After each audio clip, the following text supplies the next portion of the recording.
So now we're going to look at Pontius Pilate.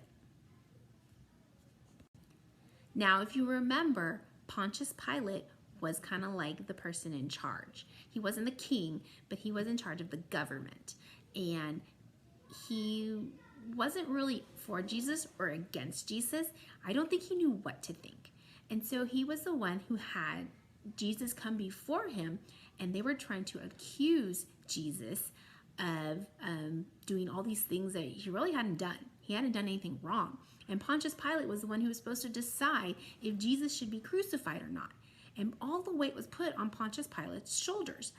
But if you remember, Pontius Pilate questioned whether or not he was supposed to put Jesus to death. And if you can remember back to when we talked about it, he actually said, I have no reason to put this person to death. You have brought me a man with no guilt. He didn't do anything wrong. The crown of thorns.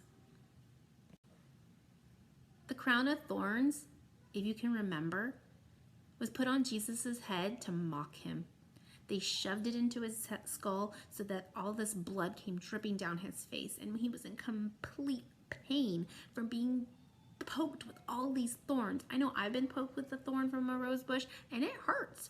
Can you imagine being a ton of them, probably hundreds to thousands, poked into your head? Yeah, that would hurt. Now, the reason why they gave him a crown of thorns, it was because it was a crown, and they were calling him king. They're like laughing and taunting him and making fun of him, saying, here you go, king.